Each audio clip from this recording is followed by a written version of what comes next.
Hey, good morning everybody. Clint here with CCUA, back with another Veg Out video. Today we are going to do a little tour check-in of the Veterans Urban Farm. Well, like always, we're started here just right at the entrance of the urban farm. And you can see today, we've got lots of totes here full of some delicious veggies. So we've got some turnips, and I'm not sure what we've got hiding in here. Oh, some lettuce. I'm shocked. Lots of lettuce. So we've been rinsing these and donating all sorts of food to the food bank lately. But let's get started with our tour.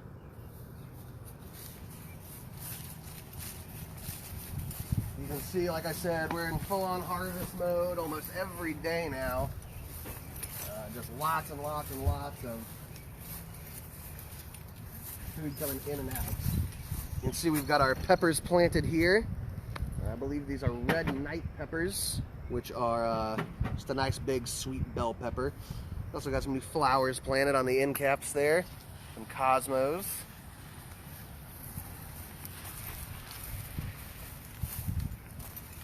You can see this one even has a flower on it.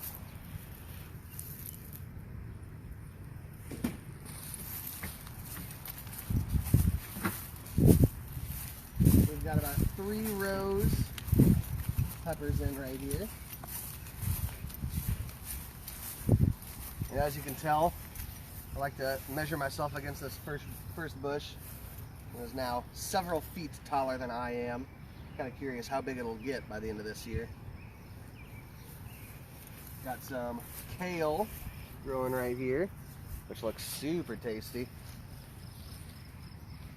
That insect netting is helping to keep all of the cabbage moths and harlequin beetles out of there.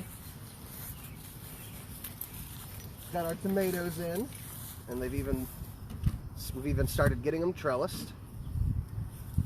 A few rows of tomatoes there. Our beets are really sizing up. Getting some beds prepped over here, I think, for sweet potatoes.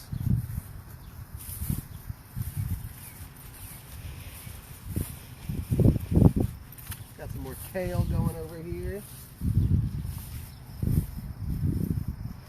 Our carrots are looking great too. And that chard is really impressive. We've got some nice, super thick leaves on there. And a little beetle hiding out on the underside of that leaf. I always love just looking at the bottom of leaves because you never know what sort of critter's going to be crawling on there. Ooh, this is exciting. This is our okra that we've got in. Some tasty okra here in a while.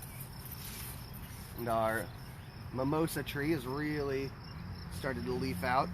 One of my favorite trees on the farm. It's a little bit, it can be a little bit aggressively growing. So you might see a lot of these around, depending on where you're at. So I just think the leaves are so neat, how tiny they are, and they just feel fun to run through your hands, you know? As you can see, our perennial rectangle down here is really, really starting to pop. We've got lots of coneflower, pale purple coneflower. I think we've got some yellow coneflower, some gray coneflower around. The purple poppy mallow is really reaching up to try and get some of that sunlight. But this over here is growing a lot easier. Lots of coreopsis.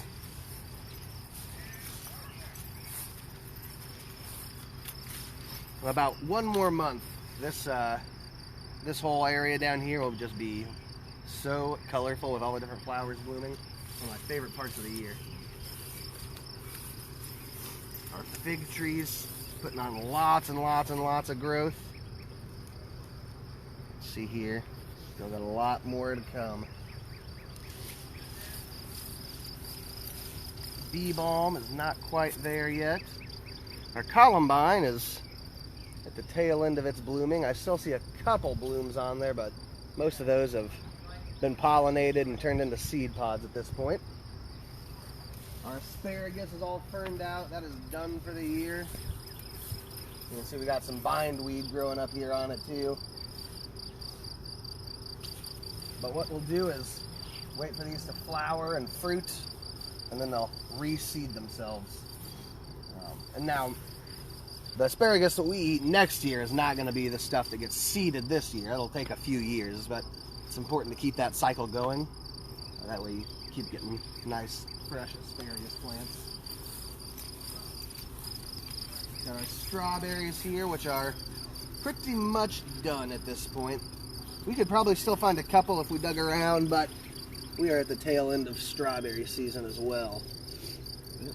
One right there, but oh, yep, something got to it first.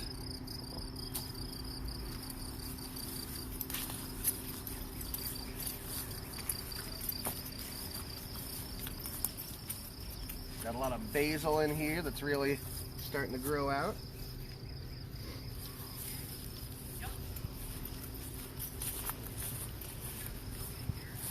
Our bees over here are loving life. And you can see our rain garden is super, super wild. Can't even tell what it looks like in the middle of that.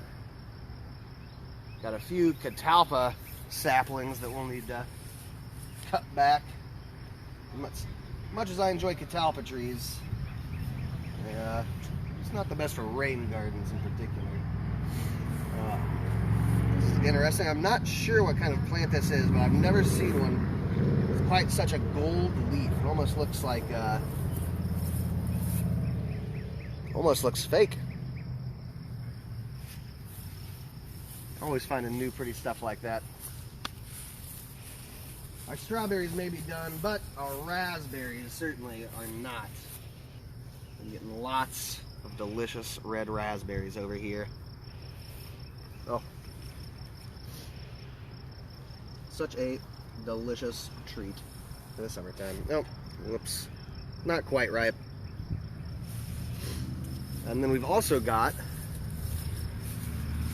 a lot of mulberries right now. Sometimes you spot a raspberry that's just too good to leave on the plant.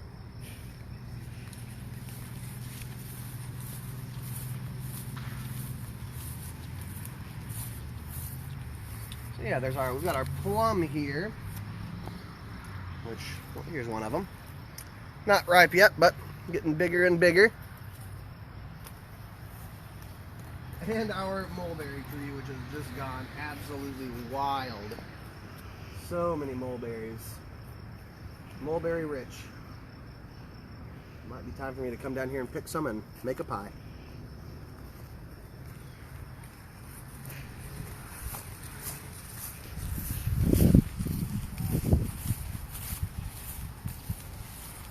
Some carrots growing down here, it looks like.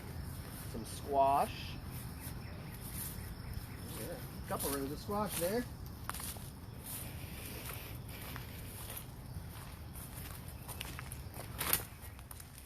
Peek inside of our greenhouses here, and you can tell there's a lot less there than there has been in the last few tours that we've done. And a big part of that is just because we're starting to plant everything now. It's getting a little warm, not starting too much in the greenhouse at this time of year. And then our elderberry is also blooming. So this is what you would call elderflower.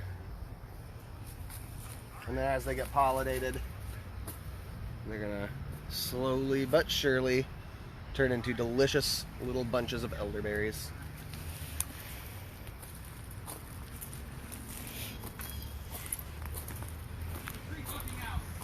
Let's go take a look at our chickens down here.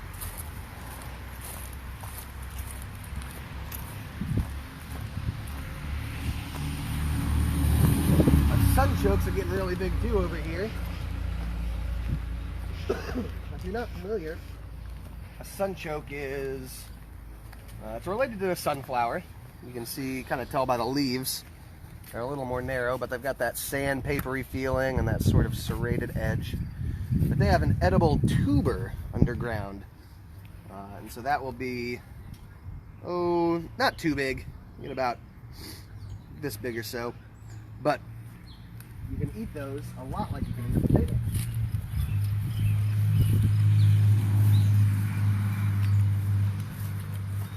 Ladies down here here hanging out in the shade.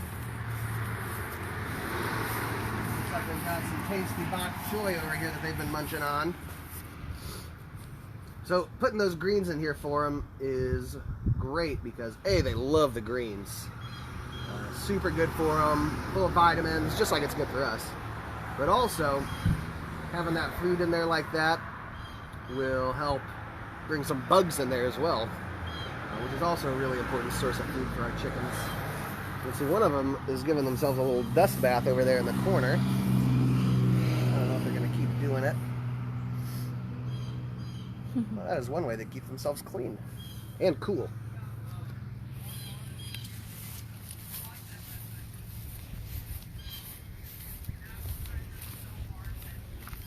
We'll go up and take a look at our outdoor classroom before we sign off for the day.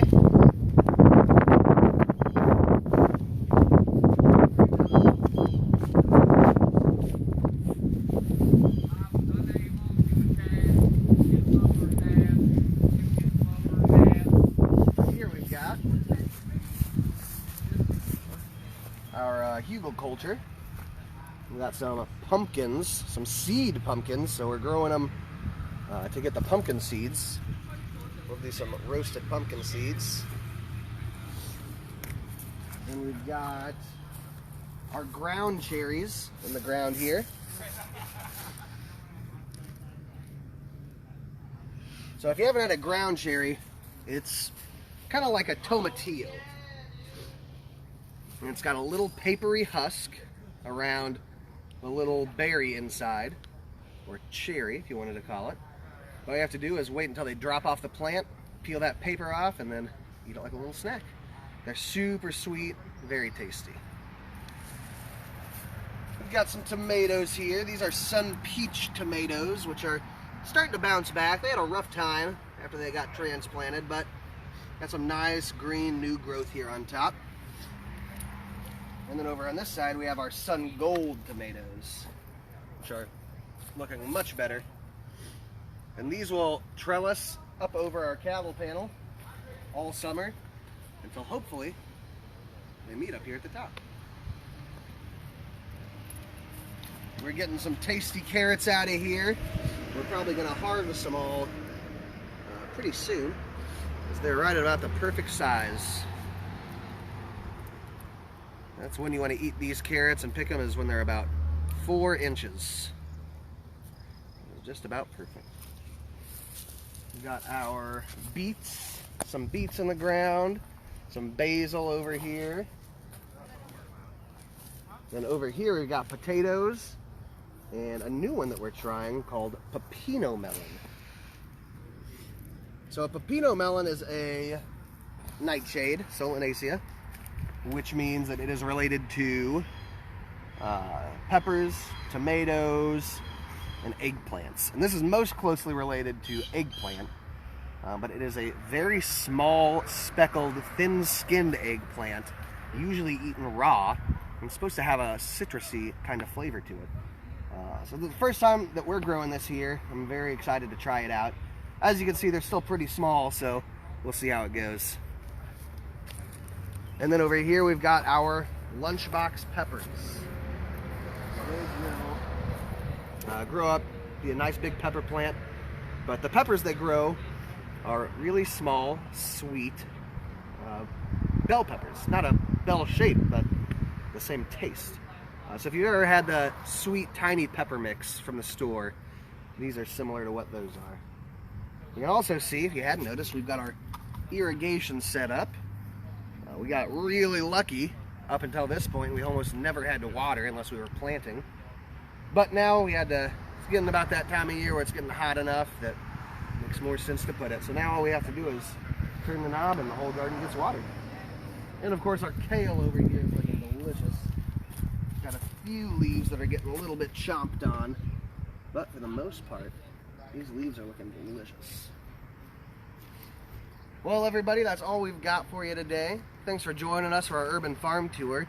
Because we had a rain postponement on Tuesday, we'll be doing another video tomorrow, which I'm really excited for. But we will see you all tomorrow morning, 10 o'clock.